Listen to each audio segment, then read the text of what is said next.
Sveiki. Taip, tai toliau tęsiant mano šitos įrašus, dabar norėčiau pakalbėti apie pirmąjį termodinamikos dėsnį.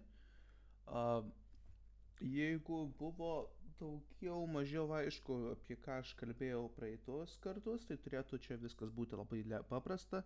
Jeigu jums atrodo kažkas labai čia neaišku ar labai naujo, tai siūlau atkreipti dėmesį dar kartą pažiūrėti, gal kažko nesupratote prieš tai, nes iš esmės čia bus apibendrinimas to, ką aš kalbėjau praeitas temas.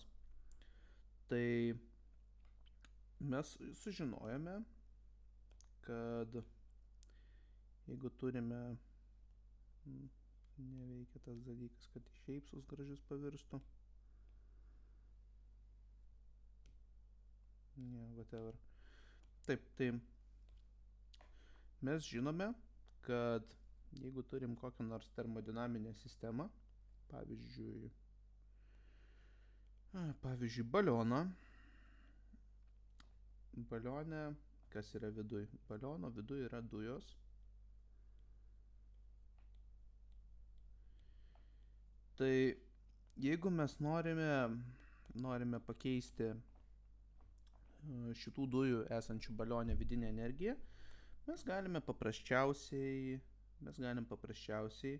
suteikti šilumos, ne? Galim suteikti šilumos, tai pridėti Q, arba galim atiduoti šilumą, atimti Q.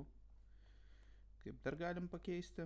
Galime atlikti kokį nors darbą, pavyzdžiui, veikti kokią nors jėgą ir atlikti darbą, sakykim taip vat, suspausti. Tai abudu šitos rezultatus apibendrinant, kad galime keisti energiją suteikiant šilumą ir atliekant kokį nors darbą, mes užrašysime labai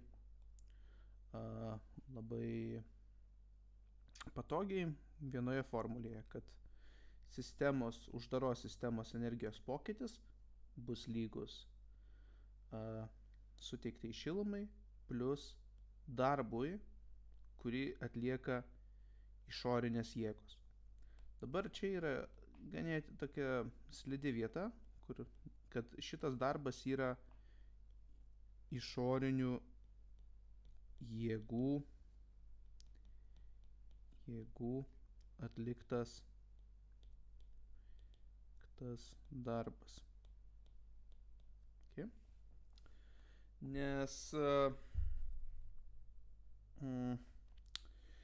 jeigu kalbėsim apie darbą, kurį atlieka pačios dujos, tai tada energija turėtų nedidėti, o mažėti.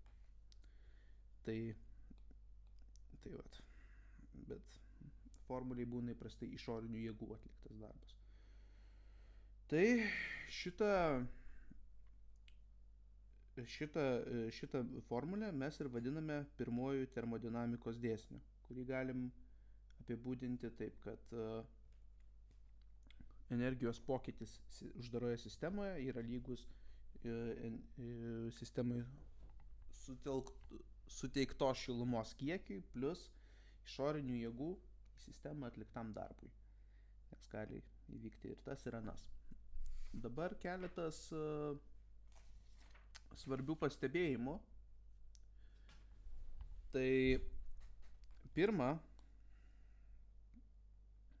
jeigu turime dvi sistemas uždaras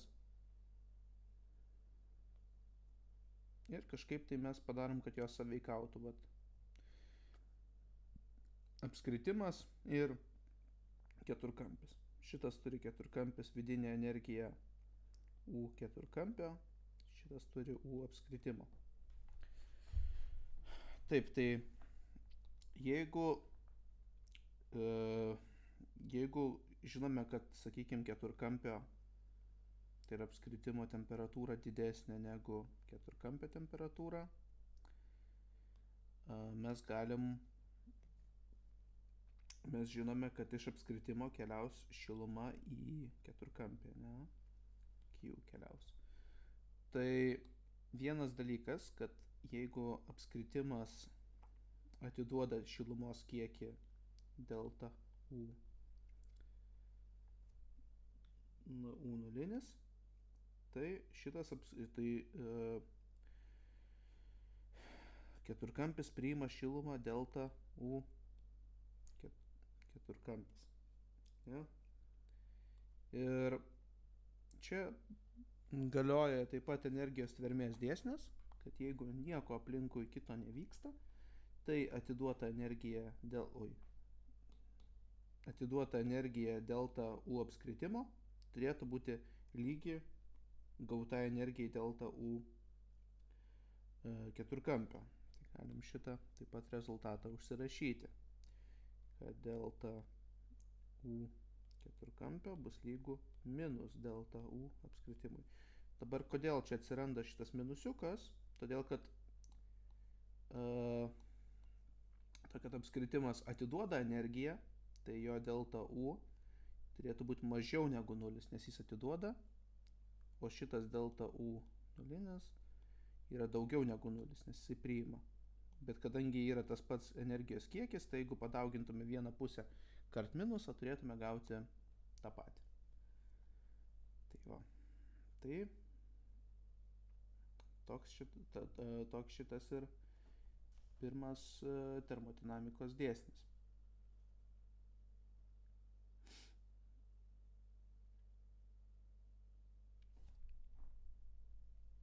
Taip pat galima jį šiek tiek interpretuoti. Tai yra, jeigu, sakykime, turim šilumą, tai yra turime uždarą sistemą ir, sakykime, šita sistema daro irgi du dalykus. Jinai plečiasi į visas pusės, jinai atlieka darbą ir, sakykime, atidavinėja šilumą. Taip va, nežinau, ir, sakykime, atiduoda šilumą, mes čia šiek tiek kitą raudonos spalvos atspalvį paimsim, bet ir atlieka darbą ir atiduoda šilumą, tai tada galėtume užrašyti delta U yra lygu